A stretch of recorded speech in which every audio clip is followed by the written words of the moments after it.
Page 8 is the scope personality scales. You might be familiar with DISC, Myers-Briggs. Those are more 4-factor models. This is a 5-factor. And scope takes, instead of trying to put you in a box, it just shows how high or low you are, how much propensity you have for something or not for something in these 5 different categories. So on the left, you can see low, average, and high. Again, this is back to our bell curve. This is with all these hundreds of thousands of people taking this assessment and where you fit in. And we have 5 categories at the bottom: social, change, organized, pleasing, and emotionally steady. And we're going to unpack what all 5 of those mean and how they separate and how they play together. Okay, because this is part of your hardwiring. This is who you are. This is not changing. We see personality doesn't change much except for maybe tragedy or trauma in your life. So who you are is who you are. And so we talk not about changing each other. Like, I want to change Scott because his personality is driving me crazy, but more about how can we adapt? How can we embrace this and press into it? We have some tools to help you guys. Thank you. Definitely. And so there's a lot of writing on this one. And one of the things we think is beneficial is we're not going to read this to you, okay? We're going to explain it maybe a little bit differently than the way they do. So that way you kind of get 2 different ways of looking at it.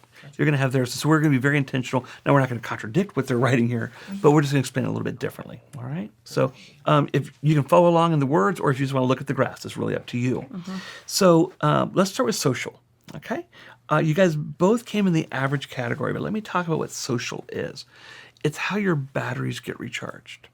Now, let's not take average for a second. We'll take someone who's high social. Someone who's high social, they love people.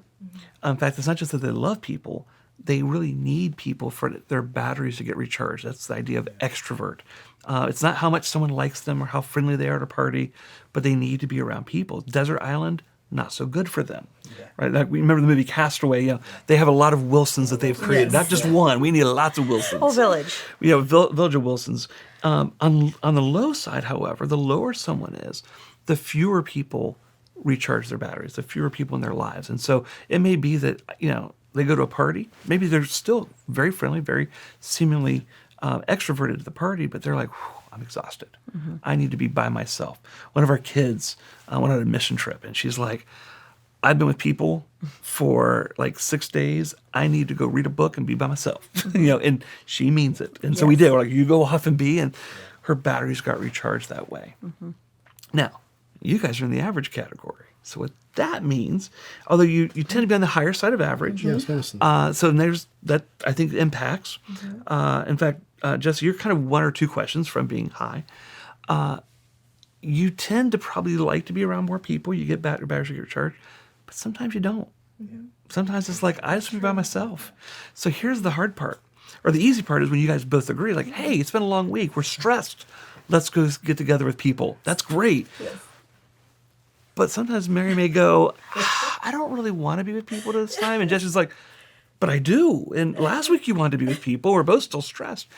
And there could be some conflict there, right? Yes. That's the hardest thing about average. Never.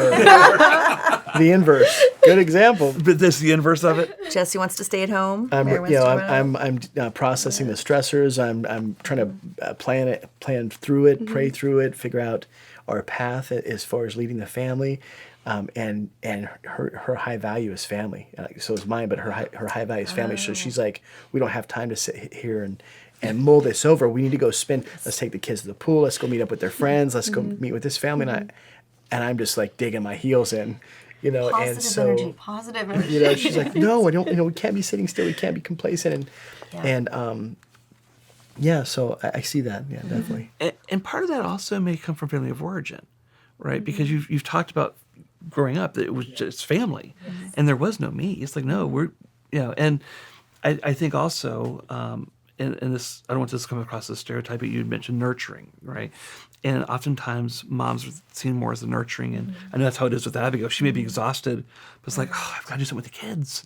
We haven't been around the kids. We got to, and I'm going, they'll be fine. Let's put them in front of the TV, You really don't want to do that. All right. So, and so sometimes that can be kind of that other piece of the personality, but it also may be that you really want to be with people. So it's, So this sounds kind of like it is reflective, just with Mary wanting to be with people. I wouldn't say not the majority of the time, but those I could see that playing in there every now and then. Yeah, absolutely. Well, it can be confusing. It's like, wait a second. Last week, when we were in this exact same situation, you wanted the opposite. Like, I don't understand you. I can Adapting oppositely. Yes. A trip to the lake. Yeah, And I'm like, no, let's go. We're getting our friends together. We're taking, go out to the I lake. just want time. Just be.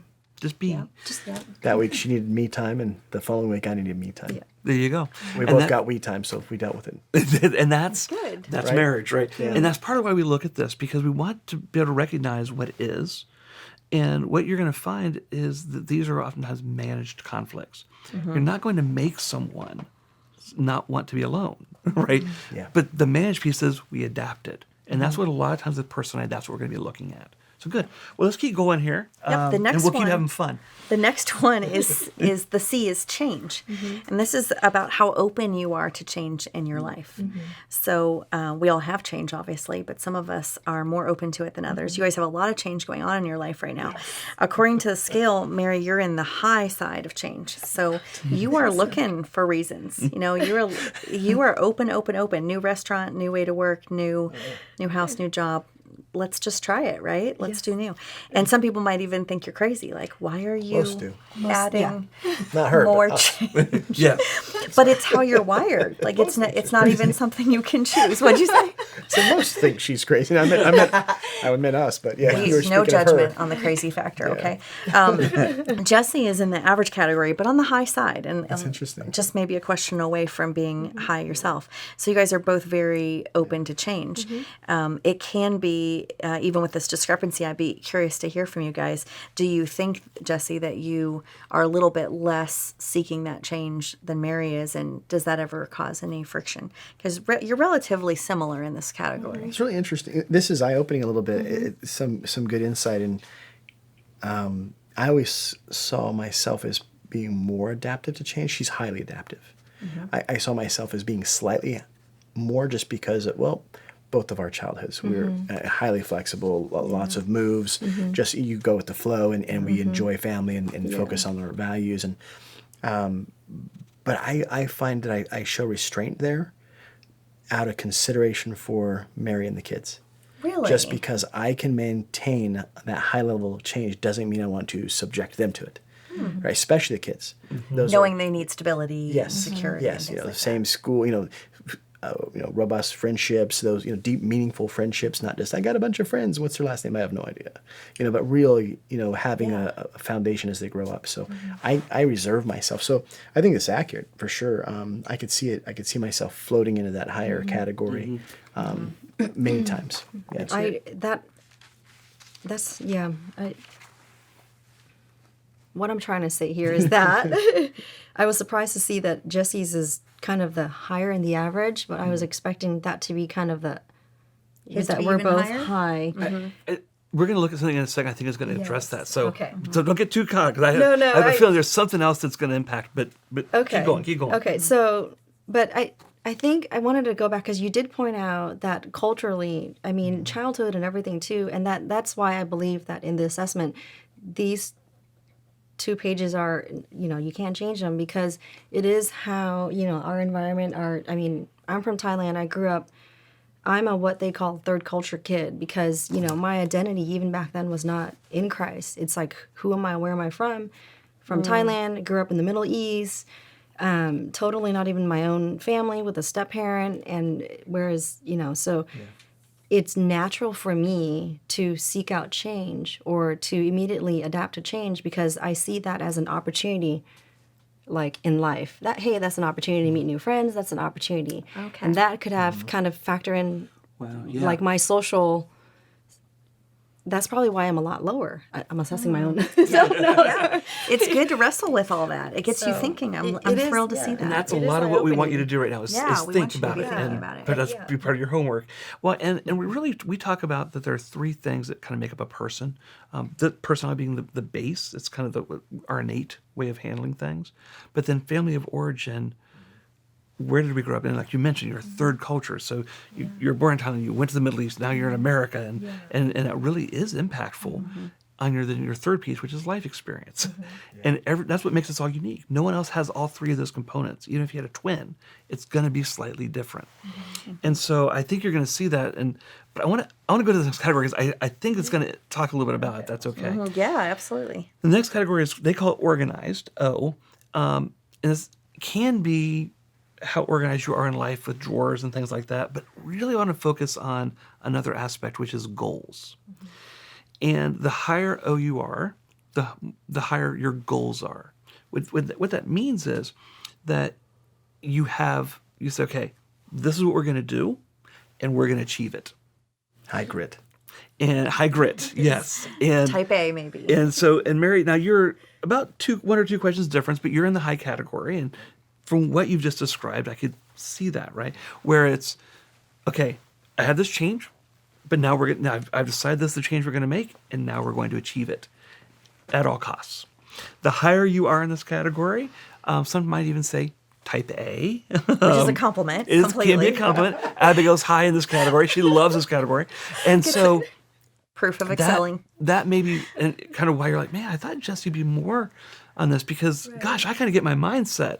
Well, that's a different than change, right? So change is your willingness to make a change in your life. Right. But for you, once that change is made, we're going to go, that's where we're going. Once she's decided a change is going to happen, you better just hold on. And because it's going to happen. Now, Jesse, you were saying, I'm a little bit, I want to think of the family and be more reserved on that. And that's reflected in this category. And it's the O, which is you're much more fluid in your goals.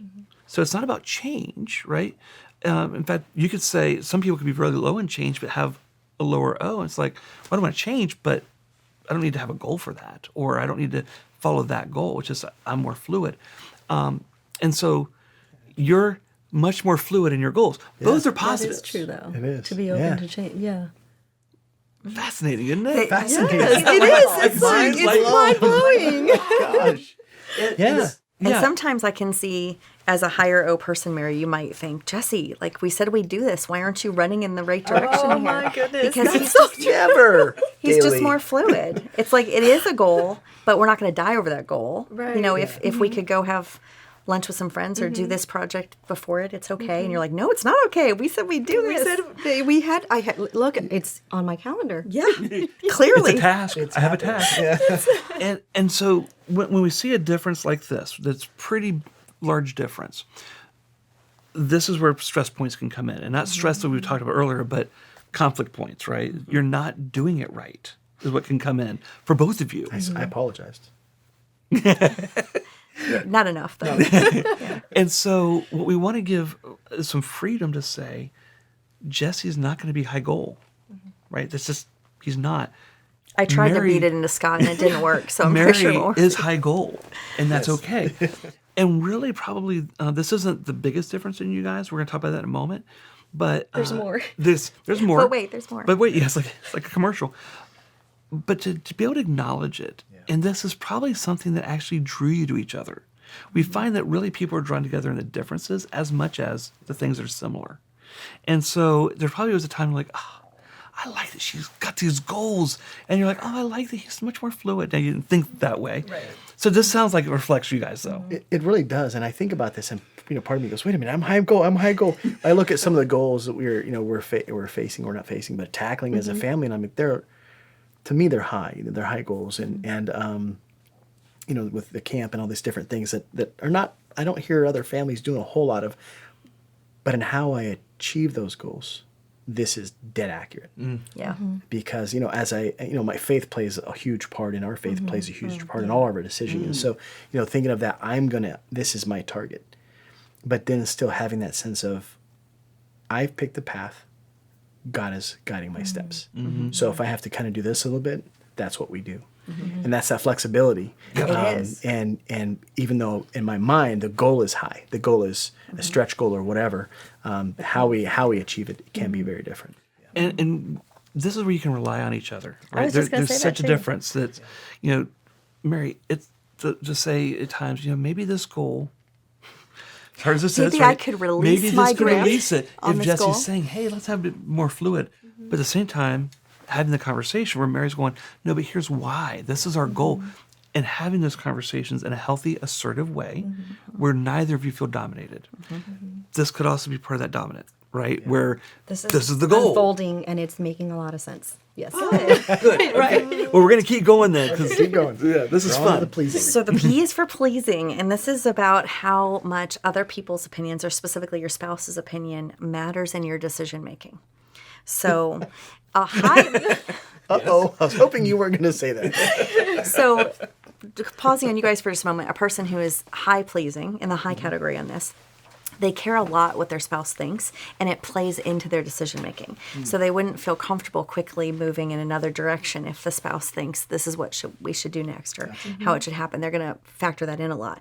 A low pleasing person can, might seem abrasive to you or callous, like, why don't you care what your spouse thinks?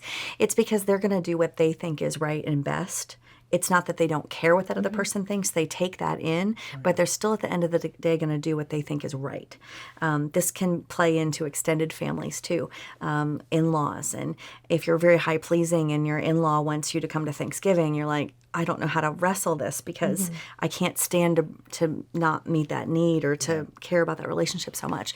And yet you need to do what's right. And the spouse could be like, no, we're doing this for Thanksgiving. You're like, forget you. Otherwise, we'll put Jesse's name in there. Yeah, Jesse's right? one knows what we're doing for Thanksgiving. Yeah, right, exactly. So for you guys, in pleasing, Mary, you are in the average category and a little higher than Jesse. So you're right in the middle as far as the bell curve of people who take this. You're not overly pleasing where you're bending to that relationship, but you do care. You're very aware of what Jesse thinks, and that plays into your factoring. And for you, Jesse, it's a little lower. You're in the low category. And again, there's nothing wrong with that. In fact, I'm low pleasing. So clearly there's nothing. Clearly there's nothing. Clearly there's nothing wrong with it. But being low pleasing means you're not likely to be taken advantage of, and you're going to still think honestly and say what you really think. And sometimes more task-oriented people tend to be lower pleasing because they're focused on the thing that needs to happen. In fact, I lean into Scott on this because he's higher pleasing. And he thinks about relationships differently than I do. So for him to say, oh, no, you need to go to that bridal shower because that person's going to care a lot. I'm like, oh, really? That's Mary. But I don't really care. It is. I'm like, well, that's great, but I have 3 other things that have to get done today, and I've got 4 hours left, and each take 2 hours. So. And in fact, I'd use that language, honey, it's about relationship. Yep. Yes. So that's good for you to have. it is. I mean, I say that as the lower pleasing person. And then I just tell her I'm low pleasing and I don't care. Yeah. Well, How's that working for you? It's not really working. So then on the flip side for us, because sometimes we'd be like, wow, this person doesn't seem to care about people. And really it is when they set their mind to something that they're not going to let someone else influence. We were visiting our hometown, and we were at the stadium, a Ohio State fan, right? So we're at this big stadium, and they had a gate open. There was someone sitting there at a table, and I'm like, oh man, I would love to go in and see the field and show the kids because we're up there, and this is huge, right? But I wasn't gonna stop because, like, what if they said no, and that opinion matters? Now, I don't know this person at all, but that pleasing side. And so we're walking up, and it was Abigail's idea, in fact. She said, let's just stop and see if they'll let us in. And so we're walking up and said, feel free to be you. So she's high O, right? High goal. My goal is to get us and in. low pleasing. And we got in. It was awesome, and it wasn't hard. It wasn't like this person fought us at all, but she was like, I think I empowered that It felt empowerment. good. Like, For him please to do say, this. be you. Because sometimes I know this is a friction point for us. Like, why aren't you a little more pleasing or sensitive? And can you let that goal go a little bit? And I think over the 20 years we've been married, there's been some rub on those characteristics. So for him to say, be you, go, that was really freeing to me. And so giving you guys that freedom too, right? That, again, it's a managed conflict. It's a difference. Conflict just means it's a difference. Yeah. We don't totally agree in one category. So, okay. You guys have any other questions on this so far? No, I'm listening to the examples, and I'm thinking about our life, and it's ironically dead on again. It is. Yeah, it is. It's scary, isn't it? Very good. It takes a while to fill out, but boy, aren't you glad you do. Yes. In the term pleasing caught me off guard at first because I care a lot. I care a lot about her opinion. I care a lot about our kids. I care a lot about our in-laws and probably the best in-laws. No offense that anybody's ever had. Like, we're not your in-laws, so I'm not offended. No, Go ahead. I'm not against your in-laws, right? Right. But then I look at when I'm have things in front of me that need to get done, and most of the time it's for those people that I care so much about. The other people's things and schedules, I just don't. It doesn't affect me. I can't let it affect me. And then I look at my childhood and my growing up in a household with a very strong, assertive, dominant sister. older sister, and very manipulative with emotions and stuff, I learned very quickly not to be affected by that. Like you can throw a fit, you can be manipulative. I love you, but I don't care. And so I see some of those traits, and we've talked about this about how I'll respond to someone, and she'll kind of go, well, not negatively, but afterwards, why did you take that? Why do we adjust? And I'm like, because I can't allow that person to know they can be manipulative and have us do what they want us to, whether even the kids. Right? Well, and it's how you're You wired. can't have a fit and get what you want. Yeah. We're just going to automatically take it away, so you learn that that's not fruitful. And that is it's so fascinating to use the word manipulative, because one of the examples we sometimes use is if Girl Scouts coming to the door to sell Girl Scout cookies. It's not going to influence you that she's, please serve with little pigtails, right? You're like, I don't have the money, I'm not doing it. Or, I like Thin Mints, And that person's not going to be the one to influence. It's your decision whether you want this or not. Well, let's go to this last category. First, it's the last, the best for last. This is our last piece, but this is also your biggest difference. And so what we find is the couples... Strengths. Biggest strength. Oftentimes what we find is the biggest differences is where there can be the most conflict because it's just such a difference. And this is good for you guys. So emotionally steady. The way we like to talk about this is how you process emotions. A high emotionally steady person tends to process their emotions on the inside. They're going to talk about, if they decide to share what they were feeling, it's going to sound much more conversational. Like, yes, I'm incredibly upset with you right now. I'm exasperated with your behavior. Doesn't sound like you're exasperated. It sounds like, and that's if they even choose to say it, because it's all processed on the inside. Right. Okay. Now, I like to call them kind of a volcano, right? Because you could go to a volcano and be like, wow, you're climbing up, you just see a mountain, really. But then you get to that top, you look down, you see the magma. It's all in there churning, and eventually it can explode. And when a high emotionally steady person does explode, islands are formed. And the geography has now officially changed, right? And it can be devastating. Now, Mary, does this describe you at all? You tell me. Is this? It does. Okay. It does. So you have islands? That's as far as we're going to go with it. And we're done. All right. So, she wants to internally process the rest of the answer to that I'm not question. going to say anything else.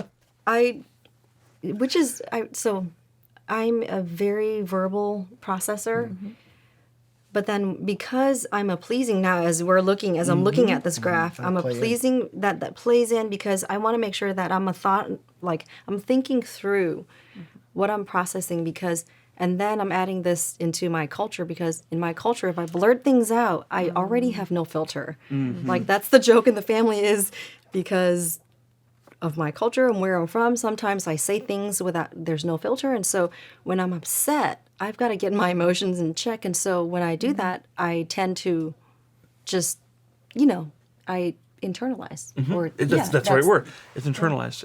And it can come across to others sometimes, maybe it's almost robotic. That it's like, wow. And some may even say, do you have feelings? And you do. And I think that's the misnomer for people that are high emotionally steady. People are like, do you not care about things? And you just said, you absolutely do. You're just not going to show it because in your mind, you don't want to hurt someone else. Right. And therefore, you're going to process it on the inside. Now, that's saying you're thinking about a lot. A lot of it's just subconscious. Like, this is just what you do. And you're not choosing. It's just what you do. And because I know you're talking about Jesse. It's okay, go ahead.